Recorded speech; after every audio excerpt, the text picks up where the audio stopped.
Banques, entreprises, le site du gouvernement et même la centrale nucléaire de Tchernobyl.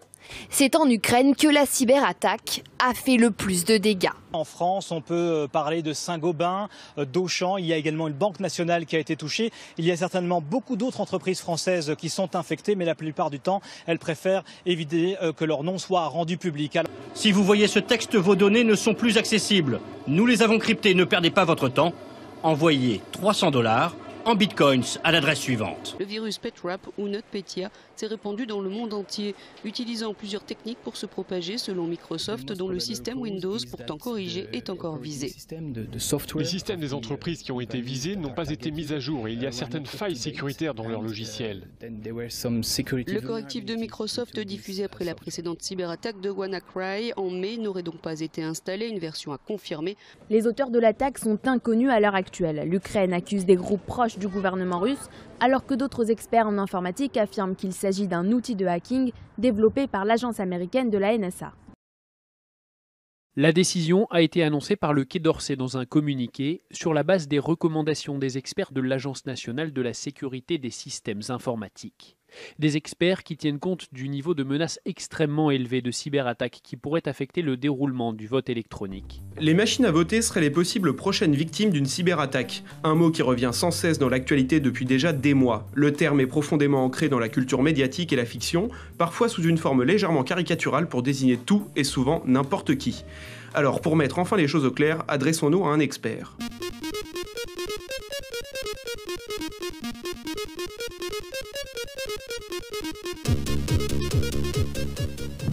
Hey, salut!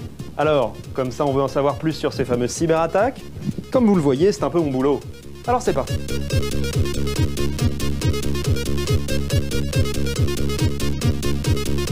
Contrairement au film, où il s'agit toujours de taper le plus rapidement possible sur son clavier, les cyberattaques sont très diverses. La plus complexe, la plus ciblée, celle qui occupe le haut de la pyramide, c'est la menace persistante avancée. En anglais, APT. Calculée au millimètre par l'organisation criminelle, fruit d'un travail d'approche de plusieurs semaines, voire de plusieurs mois, elle combine la prise de renseignements sur les réseaux sociaux, l'approche de la vie réelle et l'attaque informatique proprement dite. L'objectif est de se glisser discrètement dans un système pendant plusieurs mois, voire plusieurs années, et d'y extraire les documents ou les données confidentielles d'une cible. Un objectif courant, c'est alors de voler l'identité d'un membre de l'entreprise, se faire passer pour lui et se faire remettre des documents ou des données confidentielles, ou encore bien sûr de l'argent.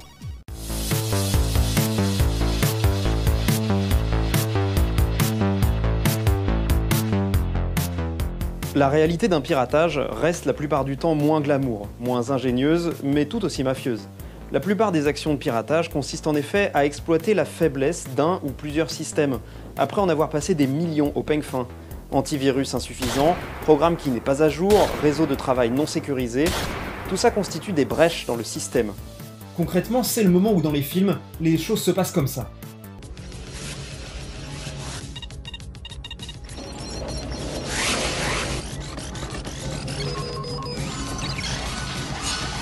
En réalité, les choses peuvent être beaucoup plus simples, et il suffit parfois d'inscrire, par exemple, à la place de son nom sur le site d'un commerçant en ligne, un petit morceau de code pour obtenir de nombreuses informations, notamment sur l'identité des autres utilisateurs du service, ou encore leur numéro de carte bleue.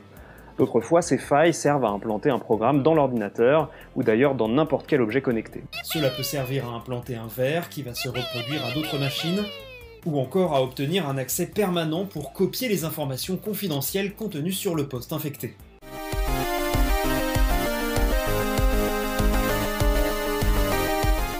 Infecter un ordinateur, c'est aussi la méthode utilisée pour faire un déni de service distribué. Une méthode très courante de piratage. Objectif, empêcher les systèmes de fonctionner. Pour ce faire, le pirate scanne des machines connectées à Internet à la recherche des vulnérabilités. Il peut donc y implanter son propre programme. Le poste infecté se comporte alors comme un zombie et obéit à son maître comme tous les autres ordinateurs touchés. Et les résultats peuvent être impressionnants.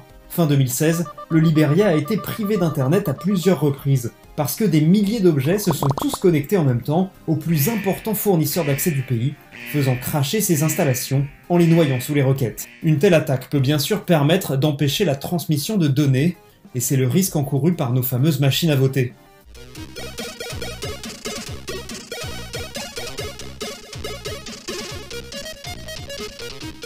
La plus simple, qui est aussi la plus commune, commence sur votre boîte mail. Un message de votre banque, de votre opérateur téléphonique ou encore d'un prince nigérian qui vous demande votre numéro de compte ou encore vos codes d'accès. Ces messages, parfois très convaincants, inondent nos boîtes mail. En 2016, 58% des messages envoyés électroniquement dans le monde étaient des tentatives de phishing.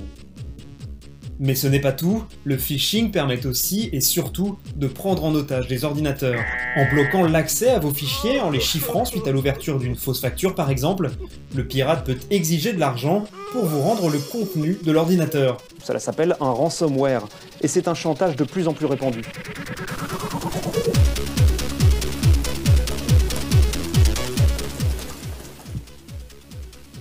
Ah, vous êtes encore là! À presque toutes ces techniques, un élément commun qu'oublient souvent les films.